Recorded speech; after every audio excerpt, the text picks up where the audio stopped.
Video में आगे बढ़ने से पहले मैं अपने सभी चैनल मेंबर्स का शुक्रिया अदा करता हूं और मेरा स्पेशल थैंक्स है हमारे gold member mister Ashok Parte और हमारे platinum member mister Anoop Singh Thop का, और मैं हमारे सभी फैमिली से उम्मीद करता हूं कि आप लोग ऐसी ही मुझे सपोर्ट दिखाते रहे। शुक्रिया। तो चलिए बढ़ते हैं कहानी की तरफ। अध्याय 231। इस समय हैदराबाद टेक ग्रुप के नीचे की जगह शानदार गुलाबों से ढकी हुई थी। एक 5-6 साल का बच्चा वहां खड़ा था। उसके पीछे कोई एक विशाल बैनर पकड़े खड़ा था, ईशा पटेल मेरी बेटी बनो। दोस्त, कोई भी लड़का अगर इस दृश्य को देखे तो शायद ही इसे सहन कर पाए। अर्जुन कपूर ने ठंडी नज़र से देखा, नीचे खड़ा यह आदमी उसकी दुनिया में घुसने की कोशिश कर रहा था। उसके बगल में ईशा पटेल का चेहरा अर्जुन कपूर से भी ज़्यादा ठंडा था। उसने तुरंत अपने सहायक को बुलाकर आदेश दिया, सुरक्षा को कहो कि इस आदमी को फौरन निकाल दें। जी मिस्टर पटेल। सहायक जल्दी से आदेश पूरा करने के लिए निकल गया। ईशा, तुम्हारी तो बड़ी लोकप्रियता हो गई है। तुम हैदराबाद आए कुछ ही दिन हुए हैं। अर्जुन कपूर ने हंसते हुए कहा। तुम अभी भी मजाक कर रहे हो? ईशा पटेल ने अर्जुन कपूर को एक दिलकश नज़र से देखा और बेबसी से कहा, इस आदमी का नाम हेमंत शर्मा है। वह और उसके पिता, जो नानसुक कंपनी के मालिक हैं, 2 दिन पहले हमारे ऑफिस आए थे। ये कहते हुए ईशा पटेल भी असहाय महसूस कर रही थी। उसने इस हेमंत शर्मा से सिर्फ एक बार मुलाकात की थी, लेकिन वह तभी से उसके पीछे पड़ा था। कल उसने फूलों के साथ उसे डिनर पर आमंत्रित किया था। जब ईशा पटेल ने अपने भेजे हुए लोगों से उसे रुकवाया, तब उसने हेमंत शर्मा को स्पष्ट रूप से बताया कि उसका पहले से ही एक प्रेमी है और सुरक्षा गार्ड से उसे बाहर निकालने को कहा। लेकिन उसने सोचा भी नहीं था कि आज वह और भी बेहूदगी पर उतर आएगा और इतना बड़ा इजहार मोहब्बत करने का इरादा करेगा। ऑफिस खत्म होने का समय हो गया है ईशा, चलो डिनर करने चलते हैं, नीचे जाकर इस आदमी से मिलते हैं। अर्जुन कपूर ने ईशा पटेल की ओर देखा। ईशा पटेल ने सिर हिलाया। अर्जुन कपूर के साथ होने से वह सुरक्षित महसूस कर रही थी। कुछ ही मिनटों बाद अर्जुन कपूर और ईशा पटेल हैदराबाद टेक ग्रुप के ऑफिस से नीचे आए। ईशा, तुम बाहर आ गई, हेमंत शर्मा ने बेहद भावुक होकर कहा। हेमंत शर्मा, हम एक दूसरे को जानते तक नहीं हैं। कृपया मुझे ईशा पटेल कहें या मिस्टर पटेल। ईशा पटेल ने ठंडी आवाज में कहा, लेकिन हेमंत शर्मा ने उसकी बातों को पूरी तरह अनसुना कर दिया। ये आदमी कौन है? वह अपने इजहार मोहब्बत की तैयारी कर ही रहा था कि उसकी नज़र अर्जुन कपूर पर पड़ी। मैं ईशा का बॉयफ्रेंड हूं, अर्जुन कपूर। अर्जुन कपूर ने मुस्कुराते हुए कहा और ईशा पटेल की पतली कमर को स्वाभाविक रूप से अपने हाथों में भर लिया। ये देखकर हेमंत शर्मा की जलन भरी आंखें लगभग बाहर निकलने लगीं। नोब्स, तुम तो ईशा के एक्स बॉयफ्रेंड हो। हेमंत शर्मा ने झट से अर्जुन कपूर के बारे में अपनी राय बना ली। तुम ईशा के काबिल नहीं हो। मैं तुम्हें सलाह देता हूं कि अभी ईशा से अलग हो जाओ। आखिर तुम अब भी उसके साथ क्यों हो? हेमंत शर्मा ने व्यंग्य करते हुए कहा। हेमंत शर्मा, चुप रहो। अर्जुन कपूर कुछ कहने ही वाला था कि ईशा पटेल ने पहले ही बोल दिया। ईशा पटेल का अपने प्रेमी की रक्षा करने का अंदाज देखने लायक था। देखो तुम कितने गंदे और परेशान करने वाले हो, तुम्हें हिम्मत कैसे हुई मेरे बॉयफ्रेंड के बारे में कुछ कहने की? ईशा, तुम मुझसे ऐसा क्यों कह रही हो? मैं ठीक हूँ। हेमंत शर्मा बेशर्मी की हद पार कर चुका था। वैसे ईशा, देखो मैंने तुम्हारे लिए क्या सरप्राइज तैयार किया है। धड़ धड़ धड़, ये कहते ही हेमंत शर्मा ने ताली बजाई और फिर एक सुंदर युवती पास खड़ी बिजनेस कार से बाहर निकली। ये इतनी जानी पहचानी क्यों लग रही है? क्या ये साक्षी वर्मा नहीं है? वही गायिका जो इस साल ही फेमस हुई। Dot dot dot dot dot dot dot dot dot dot dot dot dot dot. इस अचानक आई सुंदर लड़की को देखकर आसपास के लोग तुरंत रुक गए और उत्साहित होकर उसकी ओर देखने लगे। वह एक बड़ी स्टार निकली, लेकिन जितनी भी खूबसूरत साक्षी वर्मा थी, वह ईशा पटेल के सामने बेहद मामूली लग रही थी। ईशा, मैंने तुम्हें साक्षी वर्मा के गाने सुनते हुए सुना था। आज मैंने उसे तुम्हारे लिए यहाँ बुलाने के लिए 1 मिलियन खर्च किए हैं। हेमंत शर्मा ने गर्व से कहा। रोल, ईशा पटेल ने गुस्से में कहा। हेमंत शर्मा कुछ और बोलने ही वाला था कि अर्जुन कपूर आगे आया।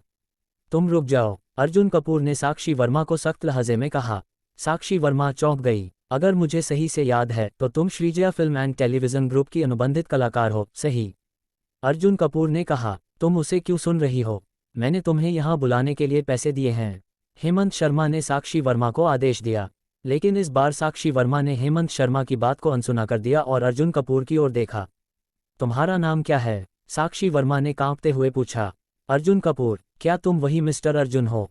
साक्षी वर्मा घबरा गई। उसने एक खबर में पढ़ा था कि Shreejaya film and television group में एक गुप्त निवेशक आया था जिसका नाम अर्जुन कपूर था। मिस्टर अर्जुन, मैं जा रही हूँ। साक्षी वर्मा ने तुरंत अपने सामान समेटे और निकल गई। ये देखकर हेमंत शर्मा को गुस्सा आ गया। पागल औरत। लेकिन फिर अचानक उसे याद आया कि साक्षी वर्मा ने अभी क्या कहा था और वह स्तब्ध रह गया। अध्याय 232। साक्षी वर्मा ने अभी जो कहा था उसका मतलब साफ था, उसके बॉस ने उसे जाने के लिए कहा, तो क्या वह न जाती? जैसे जैसे हेमंत शर्मा इस बारे में सोचता गया उसे एहसास हुआ कि कुछ तो गड़बड़ है। साक्षी वर्मा का बॉस कौन है? अभी अभी उसे जाने का आदेश मिला था और ऐसा लग रहा था कि यह आदेश अर्जुन कपूर ने दिया था। क्या अर्जुन कपूर ही साक्षी वर्मा का बॉस है? इस बात का एहसास होते ही हेमंत शर्मा को जबरदस्त झटका लगा। पहले तो उसे लगा था कि अर्जुन कपूर सिर्फ एक दिखावटी लड़का है। आखिरकार हैदराबाद में ताकतवर लोगों की कोई कमी नहीं थी। ज्यादातर बड़े परिवारों के युवा आपस में मिलते जुलते थे, लेकिन इस आदमी को उसने पहले कभी नहीं देखा था। इसीलिए हेमंत शर्मा ने इतना दुस्साहस दिखाया और अर्जुन कपूर को मामूली समझा। उसे लगा था कि वह ईशा पटेल के पैसों पर जी रहा है, लेकिन अब वह गलत साबित हो रहा था। जब हेमंत शर्मा और साक्षी वर्मा के बीच बहस चल रही थी, तब अर्जुन कपूर पहले ही पैगानी वायरी अमोला रोडस्टर लेकर आ चुका था। हैदराबाद आने के बाद अर्जुन कपूर के पास खुद की कार नहीं थी, इसलिए उसने अस्थायी रूप से इस सुपर कार को इस्तेमाल किया था। कार चलाकर आते ही अर्जुन कपूर ने हेमंत शर्मा द्वारा सजाए गए गुलाबों को अपने पहियों के नीचे कुचल दिया। हेमंत शर्मा को मानो दिल का दौरा पड़ गया। अर्जुन कपूर ने ठंडे स्वर में कहा, अगर मैं तुम्हारी जगह होता तो अभी इसी वक्त यहाँ से चला जाता। उसे इस आदमी से घृणा थी और वह नहीं चाहता था कि ईशा पटेल और उसके सामने यह व्यक्ति ज्यादा देर तक खड़ा रहे। खून, लड़के, तुम इतने घमंडी क्यों हो? चाहे तुम साक्षी वर्मा के बॉस ही क्यों न हो, मेरी पहचान तुमसे कहीं बेहतर है। हेमंत शर्मा ने घमंड से कहा, हमारी company Shreejaya film and television group से कहीं ज्यादा ताकतवर है। हमें इस लड़के से डरने की कोई जरूरत नहीं। मैं तुम्हें आखिरी मौका देता हूं, अभी इसी वक्त ईशा से ब्रेकअप कर लो, वरना मैं तुम्हें हैदराबाद में एक पल के लिए भी टिकने नहीं दूंगा। हेमंत शर्मा ने सीधे अर्जुन कपूर को धमकी दी। हैदराबाद, मैं? धड़ाम। इससे पहले कि हेमंत शर्मा अपनी बात पूरी कर पाता, उसे किसी ने जोरदार लात मारकर जमीन पर गिरा दिया। साले, किस कमीने ने मुझे लात मारी? तुरंत ही हेमंत शर्मा गुस्से से उबल पड़ा। नानसुख कंपनी के युवा मालिक को इतनी बुरी तरह सबके सामने गिरा दिया गया, यह उसके लिए शर्मिंदगी से भरा पल था। गुस्से से उठकर उसने चारों तरफ देखा, लेकिन जैसे ही उसने उस आदमी को पहचाना जिसने उसे लात मारी थी, उसका चेहरा सफेद पड़ गया। गौरव देशमुख। हेमंत शर्मा कांपते हुए बोला। गौरव देशमुख, यानी फिल्म सुपरकार एसोसिएशन का उपाध्यक्ष, जो हाल ही में रवि कपूर का बड़ा प्रशंसक बना था। गौरव भाई, आप यहाँ कैसे? हेमंत शर्मा ने घबराते हुए पूछा और जल्दी से अपनी जेब से एक सिगरेट निकालकर गौरव देशमुख को देने की कोशिश की। तू कौन होता है मेरे बॉस के बारे में बकवास करने वाला? थू, गौरव देशमुख ने गुस्से से थूक दिया। क्या, आपका बॉस? हेमंत शर्मा हक्का बक्का रह गया। अगर गौरव देशमुख इस आदमी को बॉस कह रहा था, तो इसका मतलब वह हैदराबाद के सबसे ताकतवर परिवारों में से किसी का मालिक होगा। गौरव भाई, क्या आप पक्के तौर पर कह सकते हैं कि यह आदमी आपका बॉस है? हेमंत शर्मा ने अविश्वास से पूछा, अर्जुन कपूर की ओर इशारा करते हुए। धड़ाम। गौरव देशमुख ने उसे फिर से जोरदार लात मारी। किसी की हिम्मत कैसे हुई मेरे बॉस की ओर उंगली उठाने की? अब सच सामने था। भाइयों, इस कमीने को ठिकाने लगाओ, गौरव देशमुख ने आदेश दिया। अचानक गौरव देशमुख के कुछ साथी दौड़ पड़े और हेमंत शर्मा को घेरकर जमकर पीटना शुरू कर दिया। बस करो, बस करो, मेरे चेहरे पर मत मारो। थोड़ी ही देर में हेमंत शर्मा की चीखें गूंजने लगीं। अब हेमंत शर्मा को अपनी सबसे बड़ी गलती का एहसास हो रहा था। अगर उसे पहले से पता होता कि ईशा पटेल का बॉयफ्रेंड इतना ताकतवर इंसान है, तो वह कभी उसकी प्रेमिका को पाने की कोशिश नहीं करता। कुछ ही क्षणों में हेमंत शर्मा का चेहरा सूज गया, नाक से खून बह रहा था और वह बेहद बुरी हालत में था। बॉस, इस आदमी को मुझे सौंप दीजिए, मैं इसे इसकी औकात दिखा दूंगा, गौरव देशमुख ने वादा किया। अर्जुन कपूर ने सिर हिलाया और उसे जाने दिया। फिर उसने गौरव देशमुख के कंधे पर हाथ रखा और उसकी पीठ थपथपाई। मिस्टर अर्जुन, मैं गलत था, मैं जानता हूं कि मैं गलत था। हेमंत शर्मा तुरंत घुटनों के बल गिर पड़ा और अर्जुन कपूर से दया की भीख मांगने लगा। मैं कसम खाता हूं, अब से मैं आपको कभी परेशान नहीं करूंगा। नहीं, बल्कि मिस्टर पटेल को भी नहीं, हेमंत शर्मा ने गिड़गिड़ाते हुए कहा। इस आदमी को यहां से हमेशा के लिए बाहर निकाल दो, मैं दोबारा इसे अपनी या ईशा की नज़रों के सामने नहीं देखना चाहता। अर्जुन कपूर ने आदेश दिया। समझ गया मिस्टर अर्जुन, यह आज ही हैदराबाद छोड़ देगा, गौरव देशमुख ने सिर हिलाया। हेमंत शर्मा की कुछ पहचान थी, लेकिन वह गौरव देशमुख के सामने कुछ भी नहीं था। ये सुनते ही हेमंत शर्मा की आंखें चौड़ी हो गईं और उसका चेहरा फक पड़ गया। हेमंत शर्मा को गौरव देशमुख के हवाले करने के बाद अर्जुन कपूर ने ईशा पटेल का हाथ पकड़ा और उसे कार में बिठाया। गौरव देशमुख समझ गया कि अर्जुन कपूर अब ईशा पटेल के साथ डेट पर जा रहा है, इसलिए उसने कोई और दखल नहीं दिया। दोनों हैदराबाद के सबसे बेहतरीन रेस्तरां में पहुंचे और वहां अर्जुन कपूर ने वह तोहफा निकाला जो उसने ईशा पटेल के लिए तैयार किया था। अध्याय 233। अर्जुन कपूर ने ईशा पटेल के लिए जो हीरे का हार बड़े ध्यान से चुना था वह बहुत महंगा था, 10,000 युआन से अधिक कीमत का। बहुत खूबसूरत। अर्जुन कपूर के दिए गए इस उपहार को देखकर ईशा पटेल बेहद खुश थी। इस पल उसकी आंखें चमक उठीं। यह अर्जुन कपूर का उसे दिया पहला उपहार था जिसका उसके लिए बहुत महत्व था। ईशा, क्या मैं इसे तुम्हारे गले में पहना कर देखूं? अर्जुन कपूर ने पूछा। ठीक है। ईशा पटेल मुस्कुराए और सहमति दी। उसका दिल तेजी से धड़कने लगा। अर्जुन कपूर उठकर ईशा पटेल के पीछे गया और बेहद ध्यान से यह शानदार हीरे का हार उसकी गर्दन में पहनाया। ये सुंदर हार ईशा पटेल की संगमरमर जैसी गोरी त्वचा पर और भी शानदार लग रहा था। धन्यवाद। ईशा पटेल को ये बहुत पसंद आया। दिन के दौरान ईशा पटेल बस यही सोच रही थी कि वह अर्जुन कपूर को क्या उपहार दे सकती है। अर्जुन कपूर ने उसे पहला तोहफा दिया था तो उसे भी कुछ विशेष देना ही था। लेकिन पहली बार किसी लड़के को उपहार देने की वजह से वह बिल्कुल अनजान थी कि क्या देना चाहिए। लड़कों को क्या पसंद आता है? उसने सोचा, ज़्यादातर कारों या घड़ियों को पसंद करते हैं। कारें। अर्जुन कपूर के पास पहले से ही ढेरों शानदार कारें थीं और वह खुद भी कारों की बहुत अच्छी समझ रखती थी। इसलिए उसने कार का विचार तुरंत छोड़ दिया। घड़ियाँ। ईशा पटेल के पिता को महंगी घड़ियाँ इकट्ठा करने का शौक था, इसलिए उसे घड़ियों की कुछ जानकारी थी। पहले जब वह अर्जुन कपूर के साथ नहीं थी तब उसने देखा था कि वह पाटेक फिलिप की एक लिमिटेड एडिशन घड़ी पहनता था। अब सवाल ये था, वह उसे इससे भी अधिक अनमोल क्या दे सकती थी। कुछ देर सोचने के बाद भी कोई उपयुक्त उपहार नहीं सूझा, लेकिन वह पूरे दिन के दौरान इसी बारे में सोचती रही। दिन के बाद अर्जुन कपूर ने उसे घर छोड़ने की पेशकश की, लेकिन ईशा पटेल ने मना कर दिया। उसने कहा कि उसे कुछ ज़रूरी काम है, इसलिए अर्जुन कपूर पहले चला जाए। अर्जुन कपूर यह सुनकर खुद ही गाड़ी में बैठा और हैदराबाद रॉयल कार्लटन होटल के प्रेसिडेंशियल स्वीट में चला गया। दोपहर में अर्जुन कपूर पहले ही होटल के स्टाफ को कमरा अच्छी तरह तैयार करने और साफ करने का आदेश दे चुका था। जैसे ही अर्जुन कपूर चला गया, ईशा पटेल ने एक टैक्सी ली और एक खास जगह के लिए निकल पड़ी। अब उसे पक्का यकीन था कि वह अर्जुन कपूर को क्या तोहफा देगी, लेकिन इस गिफ्ट के तैयार होने से पहले वह चाहती थी कि अर्जुन कपूर इसे खुद खोजे। आधे घंटे बाद Arjun Kapoor Hyderabad royal Carlton hotel पहुंचा और स्टाफ की मदद से प्रेसिडेंशियल स्वीट में गया। होटल के विशाल कांच की खिड़कियों से पूरा शहर जगमगा रहा था। हैदराबाद की नाइट लाइफ अद्भुत लग रही थी। बेहद शानदार जगह है, अर्जुन कपूर ने खुद से कहा।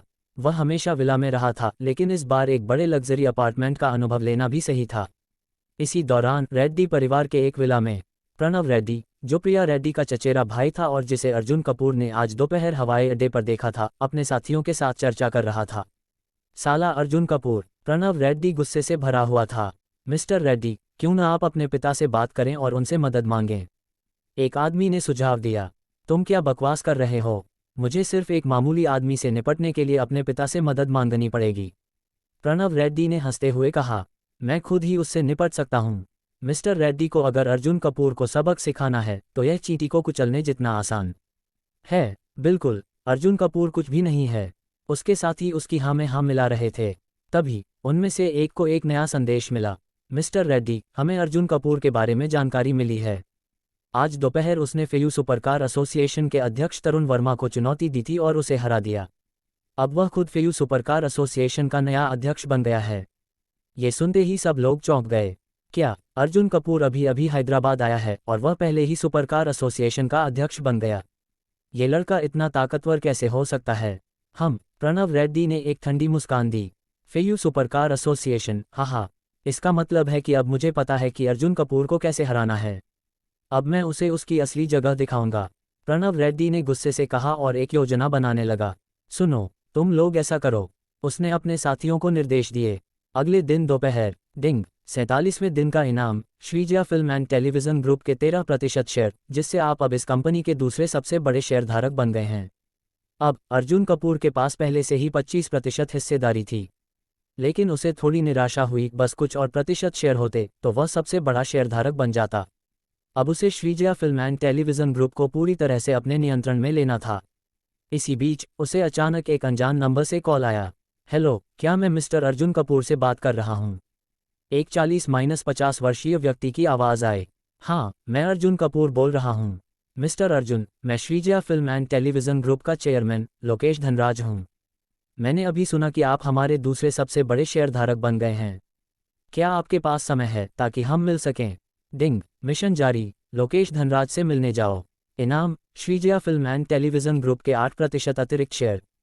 दिलचस्प। अर्जुन कपूर मुस्कुराया। ठीक है, मैं 1 घंटे में वहां आ रहा हूं। लेकिन जैसे ही लोकेश धनराज ने कॉल काटी, उसकी मुस्कान गायब हो गई। अर्जुन कपूर, यह मुलाकात तुम्हारी जिंदगी की सबसे यादगार होगी। अध्याय 234। निर्धारित समय के अनुसार अर्जुन कपूर अपनी कार चलाकर Shreejaya film and television group के ऑफिस के नीचे पहुंचा। गाड़ी से उतरने के बाद अर्जुन कपूर ने सोचा कि कोई उसे रिसीव करने आएगा, लेकिन वहां कोई नहीं दिखा। बिना ज्यादा सोचे अर्जुन कपूर ने Shreejaya film and television group के अंदर कदम रखा। रिसेप्शन डेस्क पर उसने चेयरमैन के ऑफिस के बारे में पूछा, फिर लिफ्ट से ऊपर चला गया। कुछ ही देर में Arjun Kapoor Shreejaya film and television group के चेयरमैन के ऑफिस के दरवाजे तक पहुंच गया। वह दरवाज़ा खटखटाने ही वाला था कि अचानक किसी ने उसे रोक दिया। सर, कृपया रुकिए, क्या आपने पहले से अपॉइंटमेंट बुक किया है? एक युवती, जो यूनिफॉर्म पहने हुए थी, ने पूछा। वह लोकेश धनराज की निजी सचिव लग रही थी। अपॉइंटमेंट? मुझे इसकी ज़रूरत नहीं होनी चाहिए, क्योंकि मुझे खुद चेयरमैन लोकेश ने आज दोपहर यहाँ बुलाया है। अर्जुन कपूर ने जवाब दिया। क्या आप मिस्टर अर्जुन हैं? सुंदर सचिव कुछ क्षण के लिए हक्का बक्का रह गई, फिर उसने तुरंत अर्जुन कपूर का आदरपूर्वक स्वागत किया। जब अर्जुन कपूर दरवाज़ा खोलने ही वाला था तो सचिव ने उसे फिर से रोक दिया। माफ़ कीजिएगा मिस्टर अर्जुन, लेकिन आपको थोड़ी देर इंतजार करना पड़ेगा। मिस्टर लोकेश अभी एक बड़े व्यापारी के साथ मीटिंग कर रहे हैं। कितनी देर लगेगी? अर्जुन कपूर ने पूछा। शायद 1 या 2 घंटे, सचिव ने जवाब दिया। अर्जुन कपूर ने भौहें तान लीं। इतना लंबा समय? लोकेश धनराज ने ये किस तरह की व्यवस्था की है?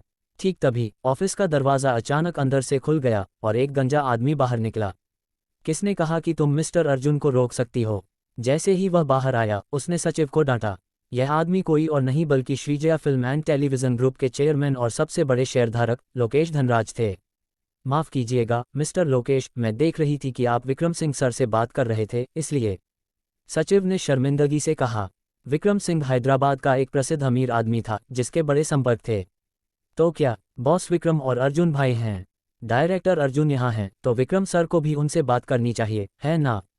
लोकेश धनराज ने सचिव को डांटने का नाटक किया, लेकिन वास्तव में वह अर्जुन कपूर पर अपना प्रभाव जमाना चाह रहा था। अर्जुन कपूर तुरंत समझ गया। अच्छा, ये आदमी मुझे अपनी ताकत दिखाने की कोशिश कर रहा है ना? क्या सच में उसे लगता है कि मैं कोई नया बिजनेसमैन हूँ? अर्जुन कपूर ने ठंडी नज़र से लोकेश धनराज की तरफ देखा। तुम्हारी 1 महीने की सैलरी काटी जाएगी। लोकेश धनराज ने अपनी सचिव को डांटने का नाटक किया, फिर अर्जुन कपूर को ऑफिस के अंदर आने का इशारा किया। अर्जुन कपूर ने बिना कुछ कहे ऑफिस में कदम रखा। जैसे ही अर्जुन कपूर ने पीठ घुमाई, लोकेश धनराज ने अपनी सचिव को आंखों से इशारा किया, जैसे वह उससे कह रहा हो, बहुत बढ़िया काम किया। ये सब वही था जो अर्जुन कपूर ने सोचा था। लोकेश धनराज सिर्फ अपनी ताकत दिखाना चाहता था ताकि अर्जुन कपूर पर प्रभाव पड़े और वह डरा हुआ महसूस करे। लेकिन मैं जल्द ही उसे पछाड़ दूंगा। अर्जुन कपूर मन ही मन मुस्कुराया। मिस्टर अर्जुन, आप लगभग 20 साल के लगते हैं, लेकिन इतने कम समय में आपने कंपनी के 25% शेयर खरीद लिए, यह आसान काम नहीं है। लोकेश धनराज ने कहा। अर्जुन कपूर ने हल्की मुस्कान दी। क्या सिर्फ 25% शेयर? मुझे खेद है, लेकिन ये जल्द ही 33% हो जाएंगे। लोकेश धनराज ने महसूस किया कि अर्जुन कपूर की नज़रों में डर या संकोच नहीं है। अभी अभी मैंने जो प्रभाव डालने की कोशिश की, वह बेकार गया। क्या ये लड़का अभी भी इतना शांत कैसे रह सकता है? थोड़ी बातचीत के बाद लोकेश धनराज ने अर्जुन कपूर की कलाई पर नज़र डाली और देखा कि वह भी पाटेक फिलिप की घड़ी पहन रहा था। मिस्टर अर्जुन, हाल ही में मुझे एक दुर्लभ घड़ी मिली है। क्या आप इसे देखकर अपनी राय देंगे? लोकेश धनराज ने कहा। फिर वह अपनी मेज़ की ओर गया और एक ड्रॉअर से एक गिफ्ट बॉक्स निकाला। बॉक्स खोलते ही उसमें एक चमचमाती पाटेक फिलिप रखी थी। मिस्टर अर्जुन, इस घड़ी के बारे में आपका क्या विचार है? लोकेश धनराज ने गर्व से कहा। ये पाटेक फिलिप पूरी दुनिया में केवल 25 घड़ियों तक सीमित थी और भारत में इसकी कीमत 7 मिलियन से अधिक थी। इसके लिए उसने कई बड़े संबंधों का इस्तेमाल किया था। इस घड़ी को अब पैसे देकर भी नहीं खरीदा जा सकता। लोकेश धनराज को पूरा विश्वास था कि अर्जुन कपूर इसे देखकर हैरान रह जाएगा। लेकिन जब अर्जुन कपूर ने इस घड़ी को देखा तो उसने बेहद शांत स्वर में कहा, ठीक है। क्या इतनी अनमोल पाटेक फिलिप के लिए सिर्फ ठीक है? क्या ये लड़का पागल है? लोकेश धनराज खुद हैरान रह गया। मिस्टर अर्जुन, ध्यान से देखिए, ये पाटेक फिलिप रेफ 5330 है, जो पूरी दुनिया में केवल 25 घड़ियों तक सीमित है। इसमें विशेष मैकेनिज्म लगा है जो फिर लोकेश धनराज ने बड़े गर्व से अपनी घड़ी की खासियतें समझाईं। अब वह अर्जुन कपूर से तारीफ पाने की उम्मीद कर रहा था। अध्याय 235। 1 सेकंड, 2 सेकंड, 3 सेकंड, लेकिन लगभग 2 मिनट बीत चुके थे। लोकेश धनराज, जो अर्जुन कपूर की प्रशंसा सुनने की उम्मीद कर रहा था, हैरान रह गया। अर्जुन कपूर ने एक भी शब्द नहीं कहा। मिस्टर अर्जुन, क्या आपने अभी अभी मेरी बात सुनी? लोकेश धनराज ने कहा। उसे शक हुआ कि अर्जुन कपूर ने उसकी घड़ी के बारे में सुनी ही नहीं। हाँ, आप कह रहे थे कि आपकी पाटेक फिलिप रेफ 5330 सीरीज की घड़ी पूरी दुनिया में सिर्फ 25 टुकड़ों तक सीमित है। क्या बात है? अर्जुन कपूर ने पूछा। सटीक उत्तर मिलते ही लोकेश धनराज का दिमाग खलबला गया। अगर इसे इतनी शानदार घड़ी मानता हूं तो यह इतना शांत क्यों है? उसे तो चौंक जाना चाहिए था, फिर भी वह इतना लापरवाह कैसे दिख रहा है? मिस्टर अर्जुन, क्या इस समय भी आपको मेरी घड़ी साधारण लग रही है? लोकेश धनराज ने गंभीर स्वर में पूछा। ये सच में बहुत ही साधारण है, बिल्कुल साधारण। अर्जुन कपूर ने सिर हिलाया और सच बता दिया। ये सुनते ही लोकेश धनराज को गुस्सा आ गया। ये अर्जुन कपूर तो पक्का दिखावा कर रहा है। अंदर से तो ये रेफ 5330 देखकर चौंक गया होगा, लेकिन ऊपर से शांत दिखाने का नाटक कर रहा है। ठीक है, अब देखता हूँ इसे कैसे बेनकाब करता हूँ। मिस्टर अर्जुन भी एक पाटेक फिलिप घड़ी पहने हुए हैं। क्या आप जानते हैं कि आपकी घड़ी कौन सा मॉडल है? लोकेश धनराज ने चालाकी से पूछा। मेरी घड़ी पाटेक फिलिप ग्रैंड मास्टर चाइम है। अर्जुन कपूर ने चाय की चुस्की लेते हुए जवाब दिया। जैसे ही लोकेश धनराज ने ये नाम सुना, वह तुरंत अपनी कुर्सी से उठ खड़ा हुआ। उसके चेहरे पर आश्चर्य और संशय के भाव थे। क्या? मिस्टर अर्जुन, फिर से कहिए, मैंने सही से नहीं सुना। लोकेश धनराज ने घबराते हुए कहा। पाटेक फिलिप ग्रैंड मास्टर चाइम, यह एक मास्टर घड़ीसाज द्वारा विशेष रूप से ट्यून की गई है। अर्जुन कपूर ने शांतिपूर्वक उत्तर दिया। पाटेक फिलिप ग्रैंड मास्टर चाइम, क्या ये वही घड़ी नहीं है जो पाटेक फिलिप ने अपनी 175वीं वर्षगांठ मनाने के लिए लॉन्च की थी, जो पूरी दुनिया में सिर्फ 7 टुकड़ों तक सीमित थी? लोकेश धनराज पूरी तरह से स्तब्ध रह गया। तो मिस्टर लोकेश को इसके बारे में अच्छी जानकारी है? अर्जुन कपूर ने हल्का सिर हिलाया। अब लोकेश धनराज शांत हो गया। उसे इस घड़ी के बारे में सब कुछ पता था। कुछ महीने पहले उसके एक पुराने दोस्त ने इस घड़ी की नीलामी में भाग लिया था। उसने 20 मिलियन की बोली लगाई थी, लेकिन वह हार गया। अंत में ये घड़ी 40 मिलियन में बेची गई थी। ओह मेरे भगवान, ये घड़ी मेरी घड़ी से 6 गुना ज़्यादा महंगी है। अब समझ आया कि अर्जुन कपूर ने मेरी घड़ी को साधारण क्यों कहा। उसने झूठ नहीं कहा था, लेकिन चाहे अर्जुन कपूर कितनी भी महंगी घड़ी पहन ले, इससे कोई फर्क नहीं पड़ता। Shreejaya film and television group का अध्यक्ष बनने का अधिकार मेरे पास ही रहेगा। अब लोकेश धनराज पूरी तरह से गंभीर हो गया और सीधे मुद्दे पर आया। मिस्टर अर्जुन, आपने इतने कम समय में कंपनी के 1/4 शेयर हासिल कर लिए हैं। क्या आप अब यहाँ रुक सकते हैं? रुक जाऊं? अर्जुन कपूर ने सिर हिलाया। नहीं, मेरा लक्ष्य तो इससे भी बड़ा है। मुझे कम से कम आधे शेयर हासिल करने हैं। अर्जुन कपूर के इस जवाब से लोकेश धनराज का चेहरा थोड़ा कस गया। मिस्टर अर्जुन, मैं पहले से ही कंपनी का सबसे बड़ा शेयरधारक हूँ। आप इस तरह आगे बढ़ेंगे तो यह मेरे लिए अच्छा नहीं रहेगा। और फिर विक्रम सिंह भी मेरा समर्थन कर रहे हैं। लोकेश धनराज ने विक्रम सिंह का नाम धमकी के तौर पर लिया। विक्रम सिंह, अगर वह आपका समर्थन करता है तो करे, मुझे क्या फर्क पड़ता है? अर्जुन कपूर ने बिल्कुल लापरवाही से कहा। ये क्या? ये तो मेरी धमकी को पूरी तरह से नज़रअंदाज कर रहा है। अब मुझे विक्रम सिंह को इस मामले में सीधे लाना पड़ेगा। उसे खुद अर्जुन कपूर से बात करनी पड़ेगी। तभी अर्जुन कपूर का फ़ोन बज उठा। अर्जुन कपूर ने फ़ोन उठाया और एक अनजान आदमी की आवाज़ सुनाई दी। नमस्ते मिस्टर अर्जुन, मैं धीरज मेहता हूँ, दीपक मेहता का पिता। ओह मिस्टर मेहता, अर्जुन कपूर ने तुरंत पहचान लिया। मिस्टर अर्जुन, मैंने सुना है कि आप हैदराबाद आ गए हैं।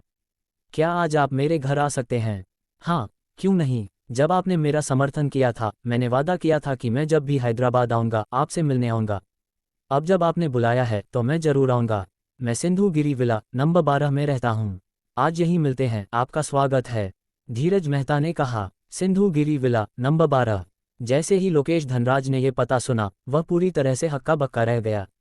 अध्याय 236। अगर उसे सही याद है तो धीरज मेहता भी सिंधु गिरी विला में ही रहता है, जो हैदराबाद का एक शानदार विला क्षेत्र है। अब सवाल ये था, आखिर अर्जुन कपूर और धीरज मेहता के बीच क्या रिश्ता है, और धीरज मेहता ने खुद अर्जुन कपूर को अपने घर आने के लिए न्योता क्यों दिया? ये तो बिल्कुल अकल्पनीय था। लोकेश धनराज इसे बिल्कुल भी नहीं मान पा रहा था। वह तो विक्रम सिंह बॉस फंक के नाम का इस्तेमाल करके अर्जुन कपूर को डराना चाहता था, लेकिन अब मेरा ये तरीका बिल्कुल बेकार हो गया। हैदराबाद में धीरज मेहता का दर्जा विक्रम सिंह से भी ऊपर है। अब मैं क्या करूं? मेरी चाल पूरी तरह से उल्टी पड़ गई। एक पल में लोकेश धनराज पूरी तरह से बेबस महसूस करने लगा। दूसरी तरफ अर्जुन कपूर और धीरज मेहता की बातचीत खत्म हो चुकी थी। अब अर्जुन कपूर ने लोकेश धनराज की तरफ देखा। और कुछ कहना है चेयरमैन लोकेश? अगर नहीं तो मैं अब जा रहा हूं, अर्जुन कपूर ने शांत लेकिन सख्त लहजे में कहा। अब तक उसे लोकेश धनराज से कोई अच्छी छवि नहीं मिली थी। पहले जब इस आदमी ने मुझे मिलने बुलाया था तब मैंने सोचा कि वह सच में मुझसे बात करना चाहता है, लेकिन अब समझ आया कि वह बस अपनी ताकत दिखाने और अपनी स्थिति को बचाने के लिए ये सब कर रहा था। बिल्कुल नहीं, मुझे कहना है, लोकेश धनराज ने अपने दांत भींचते हुए कहा। Boss Arjun, Shreejaya film and television group के सबसे बड़े शेयरधारक की सीट मेरी है। चाहे तुम कोई भी चाल चलो, मैं ये पद नहीं छोड़ने वाला। इस पद पर केवल मेरा अधिकार है, कोई और इसमें दखल नहीं दे सकता। तुम कितने भी ताकतवर हो, मैं हार मानने वाला नहीं हूं। अगर तुम मुझसे मुकाबला करना चाहते हो और अगर हार गए तो याद रखना, मैं तुम्हें तबाह कर दूंगा। लेकिन तभी सिस्टम की आवाज़ आए। डिंग। मिशन पूरा हुआ। लोकेश धनराज के अनुरोध को स्वीकार किया और Shreejaya film and television group का दौरा किया। बधाई हो, आपको Shreejaya film and television group के 8% अतिरिक्त शेयर मिले। कुल अनुभव अंक 139। क्या अब अर्जुन कपूर के पास Srijaya film and television group के कुल 33% शेयर थे? अब वह 30.4% शेयर रखने वाले लोकेश धनराज से भी आगे निकल चुका था। अब मैं इस कंपनी का सबसे बड़ा शेयरधारक हूं। मिस्टर अर्जुन, मैं तुम्हें चेतावनी देता हूं, अगर तुम मुझसे टकराओगे तो तुम्हें नुकसान होगा। तुम मुझे हरा नहीं सकते। लेकिन इससे पहले कि वह अपनी बात पूरी कर पाता, अर्जुन कपूर मुस्कुराया और शांत लहजे में कहा। चेयरमैन लोकेश, मुझे खेद है लेकिन मैंने जीत लिया है। अभी अभी मैंने Shreejaya film and television group के 8% शेयर खरीद लिए हैं। अब मैं तुम्हें पीछे छोड़कर इस कंपनी का सबसे बड़ा शेयरधारक बन चुका हूं। ये सुनते ही लोकेश धनराज का चेहरा फक पड़ गया। तुमने क्या कहा? मैं इसे नहीं मान सकता। तुम इतनी जल्दी 8% शेयर कैसे खरीद सकते हो? तुम झूठ बोल रहे हो।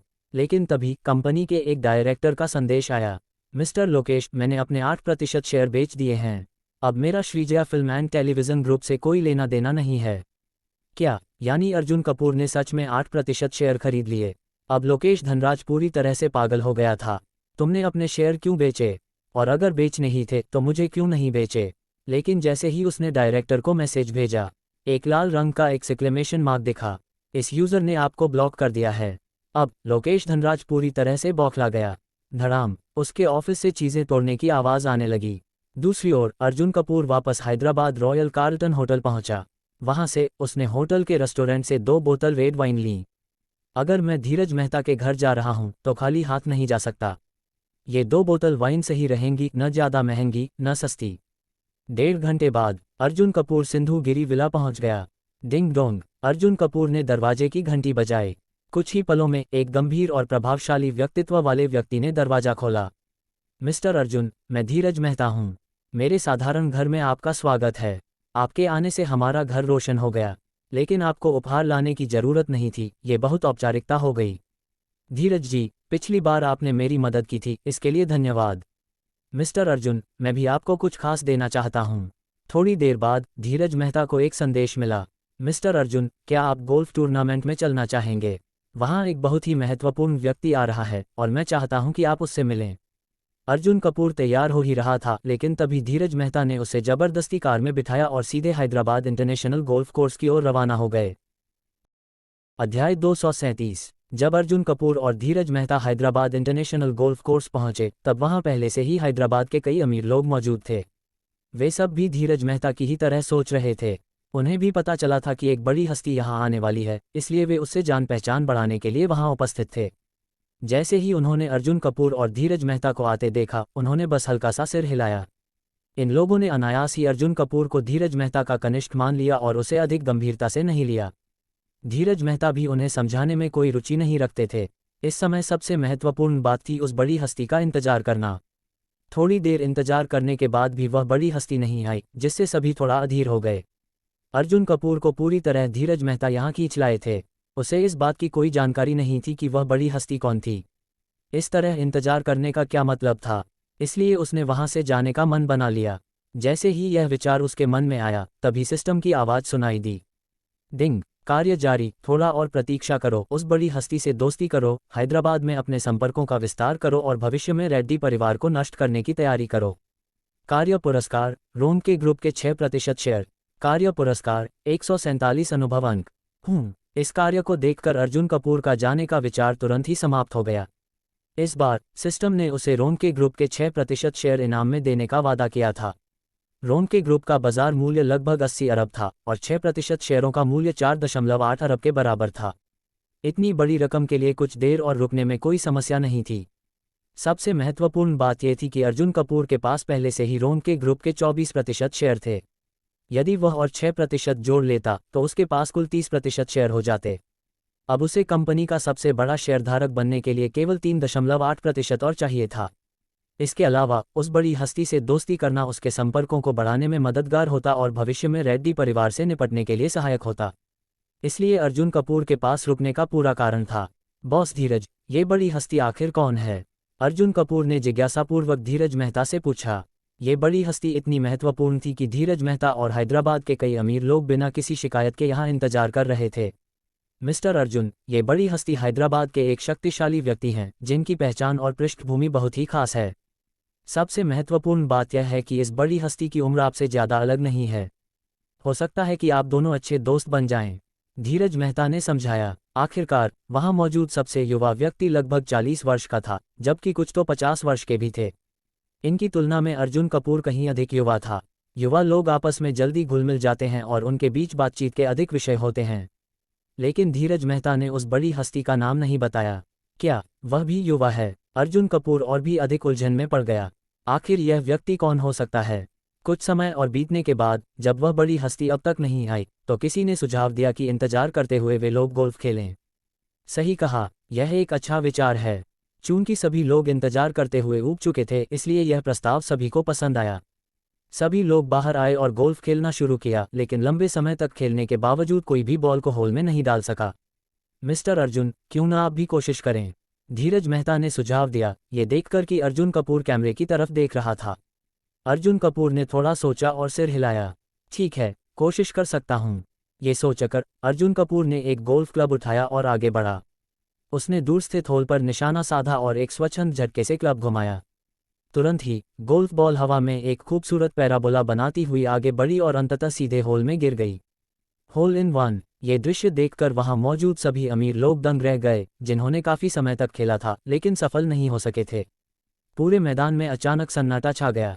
ताली, ताली, ताली। अचानक तेज और स्पष्ट तालियों की गूंज सुनाई दी।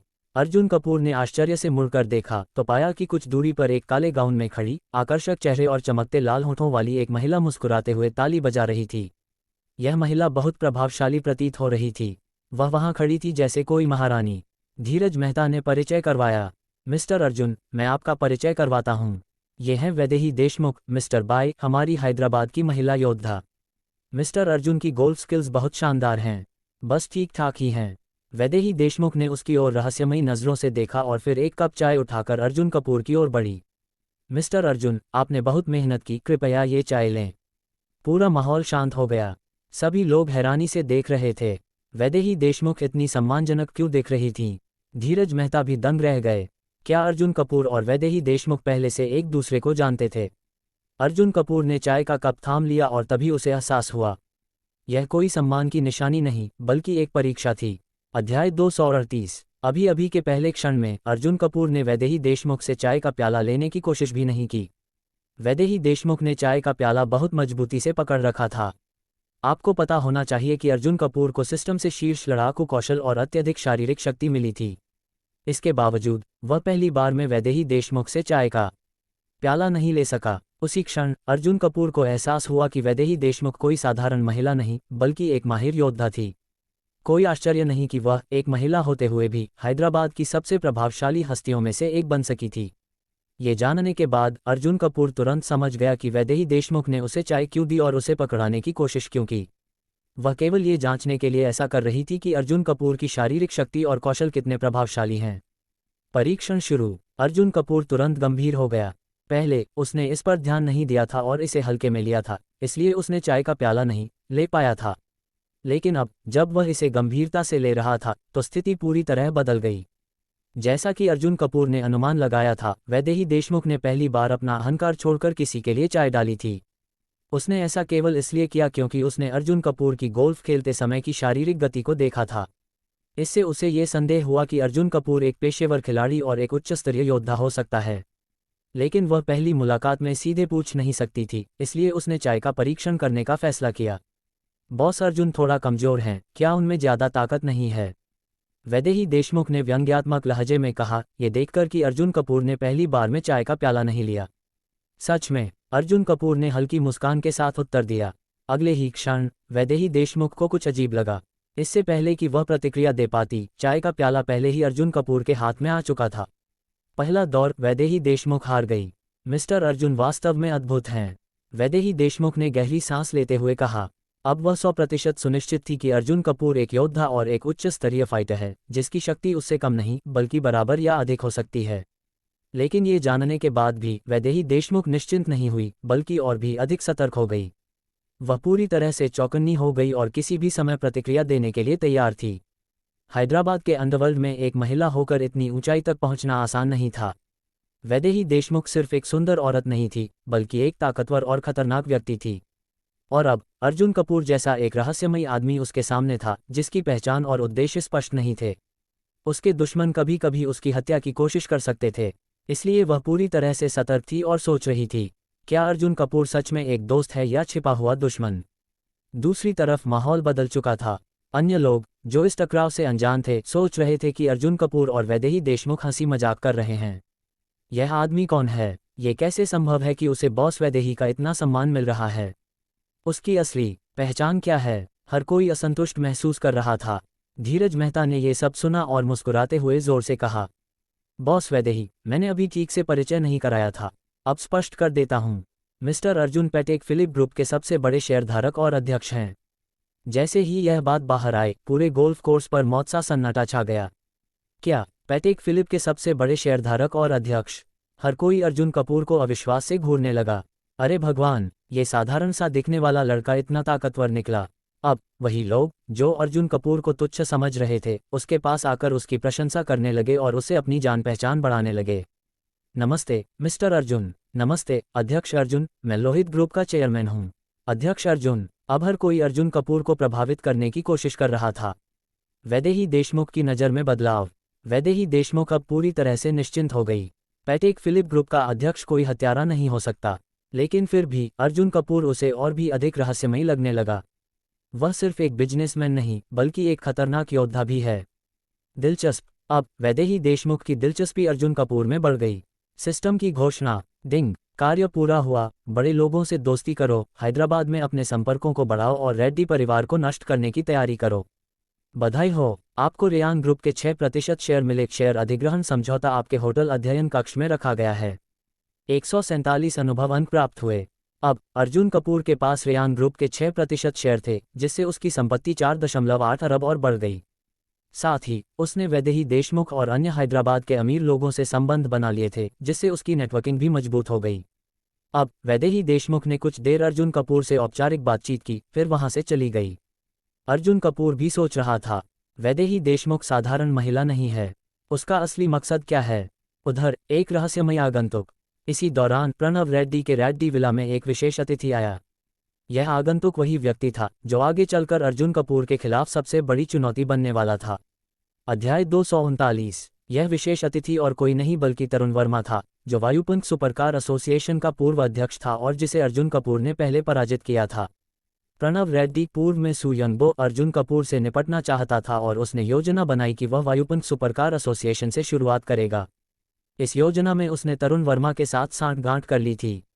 तरुण वर्मा की मदद से प्रणव रेड्डी, जो पहले 90% तक निश्चित था, अब उसे पूरा 100% यकीन था कि वह अर्जुन कपूर को आसानी से अपने नियंत्रण में ले सकता है।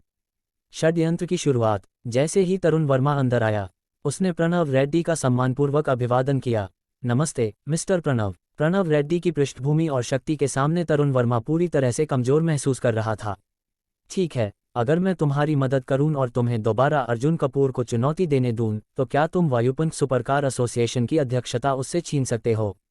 प्रणव रेड्डी ने पूछा। अगर वह वायुपुंज सुपरकार एसोसिएशन का अध्यक्ष पद सीधे अर्जुन कपूर से छीन सके तो यह उसके लिए सबसे अच्छा होगा।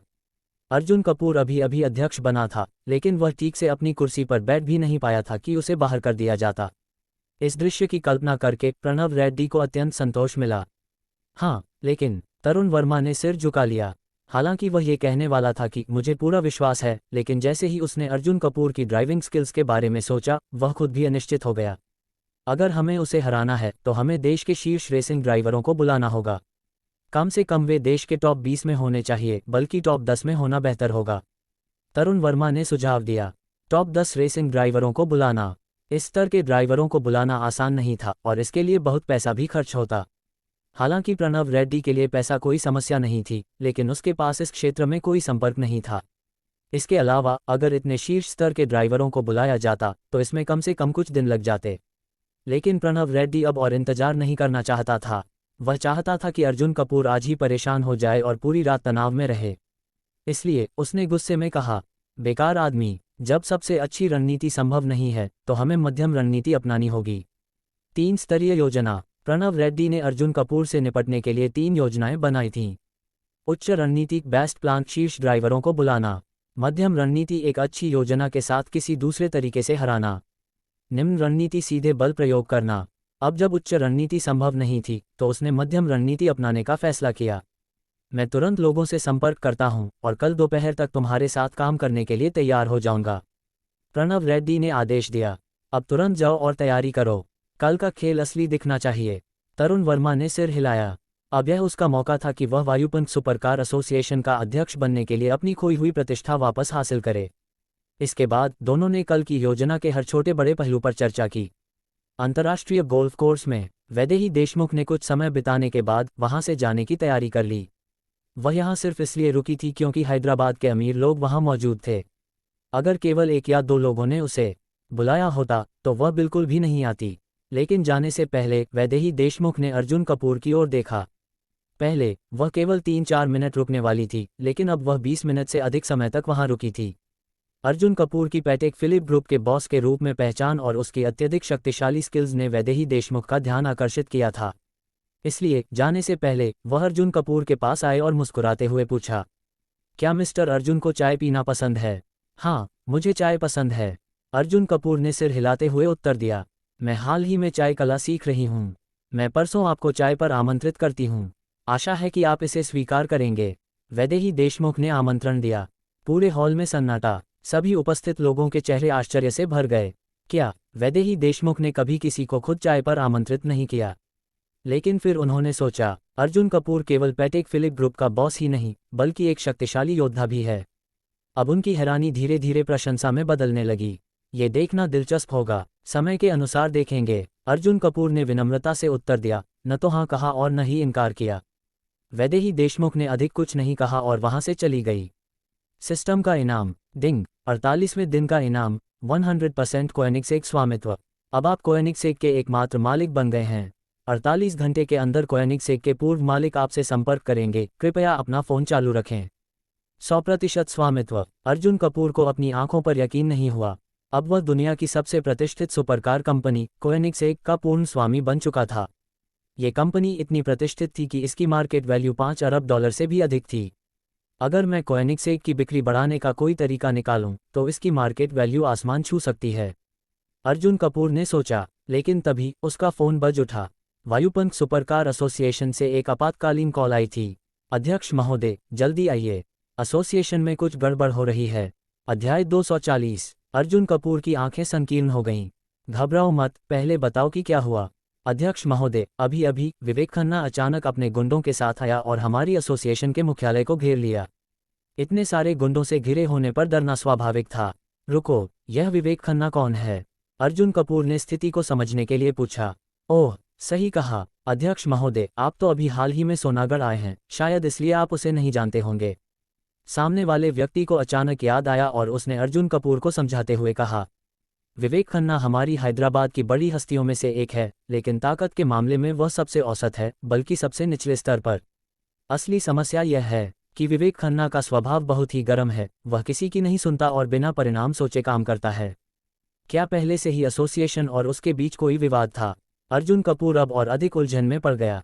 नहीं, विवेक खन्ना यहाँ मधु वर्मा से बदला लेने आया है।